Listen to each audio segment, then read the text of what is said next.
I don't know about you, but all 2023, I'm just trying to tap into my soft life era. And with these feminine fragrances, I'll definitely get there.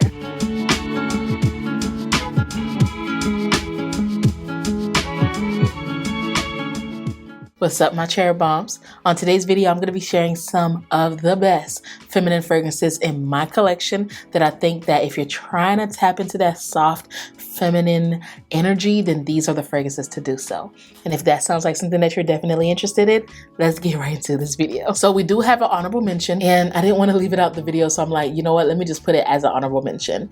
It's one from Lancome, and it is Lancome's Idole. Y'all, feminine in a bottle. It's a fresh rose fragrance. It's perfect for all day wear. It's perfect for errands. It's perfect for like the first date. It's perfect for literally all year round. If you're looking for something super fresh, dainty, and pretty, then Idole is perfectly that. To me, it's giving very much youthful. It's not juvenile at all, but it's definitely giving youthful. It's definitely giving fresh and clean. So if you're looking for something that is definitely going to give you that soft, delicate vibe, then Idole is good. The only reason why I didn't put it on my list because I felt like there's better ones in my list, but this is definitely one that would have made the list if I didn't have at least one or two of these.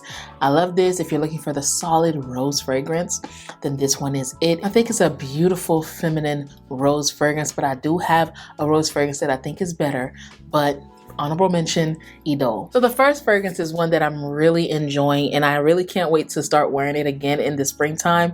It's a creamy yellow floral fragrance, and it is Ylang in Gold. It is a beautiful feminine fragrance. I like Ylang, and I like jasmine, and I like a mimosa, and all of those notes. And I think this is one that has those beautiful florals that is super soft and delicate. It's creamy. It's not too much. It's not in your face, but it lingers on all day long. Whenever I smell this fragrance, I think of a real nice manicured girl doing like the bare minimum, just really pretty, just very minimalistic. It's super pretty, y'all. This is really one of those fragrances that screams out the soft life, and it screams out that feminine energy. Like, it just gives off the extreme feminine female. I am girly, but I'm not like that girly girl. Like, I do have days where I'll just put on a hoodie. Most of the time, if you catch me outside, you'll see me in like some sneakers, a t-shirt, or a hoodie. Like, I am not extremely feminine where you'll see me in like nice blouses with a bag.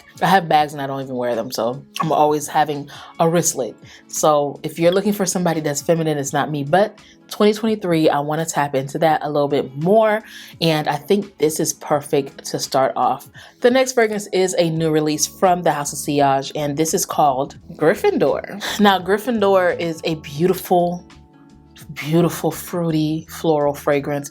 It has black currant at the top, and this smells like something that Chanel would bring out. Like, it is so classy and so feminine. It's long lasting, you guys. I wore it 2 days in a row, and it is so good. Now, the currant in this is super juicy. It's like very fruity. I like that, but it doesn't stay fruity too long. It starts to dry down to a nice floral fragrance with a little bit of sweetness on the side. It has vanilla, it has patchouli. So if you don't like patchouli, then you might like this one still because it's not heavy. I really think this is a very beautiful feminine leaning fragrance, giving me a woman that is very confident and she knows exactly what she wants, but she's not gonna like vocalize it. Like, you can see it through her actions. This is definitely that. Gryffindor is beautiful. And can we talk about the gorgeous House of Sillage packaging? Like, what? Oh my gosh. This ruby red with the gold was just genius, and I love it. If you're looking for a beautiful feminine fragrance and you're willing to splurge in the Harry Potter collection, then Gryffindor is really feminine. Unless you like gourmands, that's another story for another book, then don't get this one. Definitely get the other one, which is Hufflepuff. But if you're more so tapping into your feminine energy, then Gryffindor is nice. And honestly, I will have to say, it does lean slightly more mature. I would say, to me, I am 27 and I wear this, but I can see my mom wearing this, and she's in her mid 50s, but she also wears clouds. So I don't see age in fragrance, but if I were to put an age on this, I would say early 30s and up. Definitely giving off feminine energy. Now this next one is one that I'm really loving, and it is Fenty EDP. Oh my gosh, it is a musk patchouli, blueberries, vanilla. You get the florals, then you get the musk.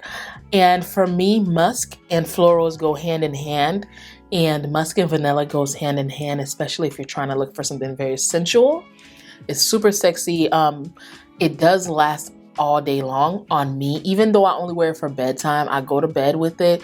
I wake up and I still smell it very strong on my skin and my clothes. The projection on this though is not the best, but it does have a beast sillage. This is exactly what I want my skin to smell like every day, you know? Like, I don't want my skin to smell like water. I want it to smell like Fenty. Next one is one that's on the pricier side, and it's almost luxe in a sense. So if you have it to splurge, then definitely splurge. But it is one that I love, and it's a musky floral as well. And it is Roja's Enigma. Wow. So this is still in the same line as Fenty's, but it has more of that musk in it. And I want to say patchouli. I don't remember the notes from the top of my head, but I do remember that it is a floral. Roja loves florals because almost all his fragrances have florals in it, and this one was one that definitely stood out, definitely giving all that feminine energy. So this is one that I would wear if I have an interview or if I'm meeting up with friends and I just don't want to be like too heavy, but that's gonna still smell good and project and last long.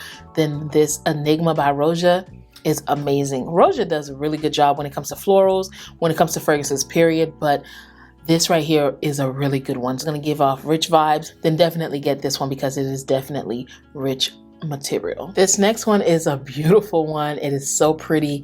Mona wore this and another fragrance on her wedding day, y'all, last year. And this right here definitely gets 5 stars in my book. If you like tuberose, if you like gardenia, if you like white florals, this is it, and it is. Kayali's Deja Vu. So this one has tuberose, it has gardenia, it has orange blossom, it has nectarine. This is a beautiful, classy, sophisticated feminine fragrance. Very sophisticated. This is one that I like wearing in the spring and summer. Now it is pretty new and my juice got very dark because it does have vanilla in it. Has Tahitian vanilla, I think. Now this is one that doesn't have a problem lasting long, and this is one that I only wore, I want to say 2 or 3 times since I've gotten it, and I want to wear it some more. I don't know why I'm not wearing it more. It's definitely a beautiful floral fragrance. So if you're looking for a white floral, Kayali does have this one, and this is actually really, really good for what it is. Let me go ahead and spray it because at the top you do get that nectarine.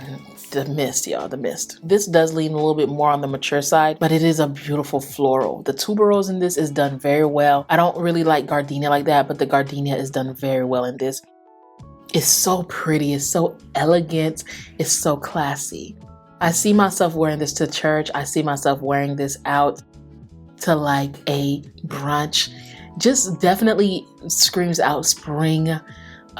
Super beautiful, super long lasting, and it is definitely screaming out bad girl vibes, definitely soft life. This next one is one of my favorite feminine fragrances. I literally wear this when I feel very beautiful. I feel very like elegant and just dainty. Sometimes when I feel like I lost a couple pounds, this is what I wear because it just makes me very confident, and it is Chanel Chance Eau Tundra. What's so pretty, so soapy and fresh and clean.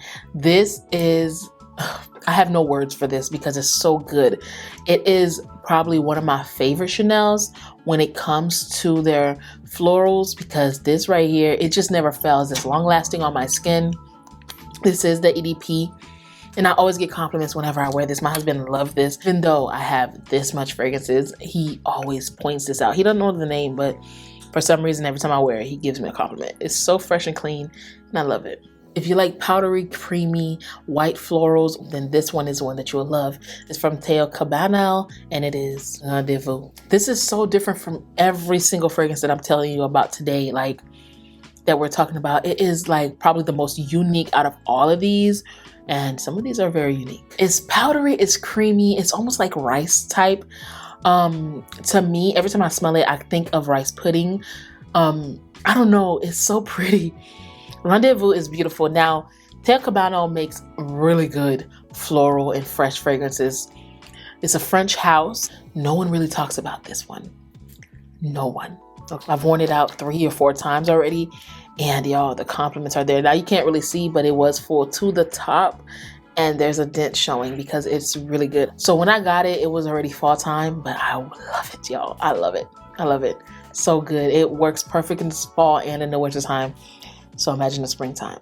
Now the reason why Idol didn't make the list, the original list or the complete list, is because this rose fragrance that I'm about to share with you guys is the perfect rose fragrance. This is so feminine. This is so beautiful, and I just can't live without it, and it is Perfumes de Marley's Delina. Oh my gosh. Like, I don't have to really talk about this much because you guys already know Delina is that girl. It's either you like it or you don't. This is like a staple niche fragrance to have in your collection. Honestly, most people are starting to get into niche and they're starting to get Delina. It is amazing. This is like a baccarat. Everybody wants to smell like it. Everybody's making dupes of it, but the original baby is beautiful. It's like a sparkling champagne. It's so good. It is the ultimate rose fragrance, and it screams femininity. So this one right here is more of a girly, sexy boss babe type of fragrance, like an IG baddie. And it's still feminine, and it's still living off the soft life. Like, you own your own businesses, you're rich, you know what you want in life. And this is Credo Ventus for her. Like, really? Like, how can you not love this? It's pineapple, apples, it's fresh, it's sexy, it's long lasting, it's different. Like, every single time I wear this fragrance, I get compliments. It is a staple to have in your collection. If you like Creed fragrances, then you'll definitely like this one. This is actually my second Creed and probably my favorite Creed out of my whole collection. Like, Ventus for her is just it. The iconic goddess bottle. So good. Definitely tapping into your feminine energy. If you wear this, this is definitely screaming boss lady. I love it, and it's super feminine in my opinion, but at the same time, a man can also wear it too. That's the beauty of unisex. This is a unisex fragrance, but it does lean a little bit more feminine in my opinion, but my husband wore it with no issue, and he didn't smell like a female. He smelled like a sexy ass man. So definitely check out Credo Ventus for her. Sample it, do not blind buy it. Twisted Lily always have samples, so definitely check this one out. The next fragrance is one that you own, or you know somebody that own it, because the whole world appreciates this fragrance. It's the most feminine fragrance I have in my collection. It's the ultimate feminine fragrance because anybody that you smell wearing this fragrance know what they want, straight up. It is one that you'll smell the first time you step into a Macy's without even realizing that you smelled this fragrance. And it is Coco Mademoiselle. What? Now this one is the Intense, because intense me down, baby. Like, what? But orange blossom, patchouli, aldehydes, like, this is the ultimate feminine fragrance. It's so good, and there's a reason why they just keep making it. They just keep, it never loses value because it's good. The iconic Chanel packaging is just breathtaking. You bring this out, you pull this out of your bag, and you wear this, and people are gonna be like, yeah, she knows, yeah. Look, it's like one of those nods, like, you know, like, yeah, I love this. The ultimate feminine fragrance, y'all. It is so good. Thank you so much for choosing this video to watch. If you found value in this video, go ahead and click that like button so that way YouTube knows that you like what's going on here on TheCherysTv. Share this video with your friends and your loved ones. I'll leave everything in the description box below. Don't forget to watch my other recent uploads because I know you. If you like this video, then you'll like the other ones. Stay safe and keep on smelling fragrances. Bye, Cherry Bombs.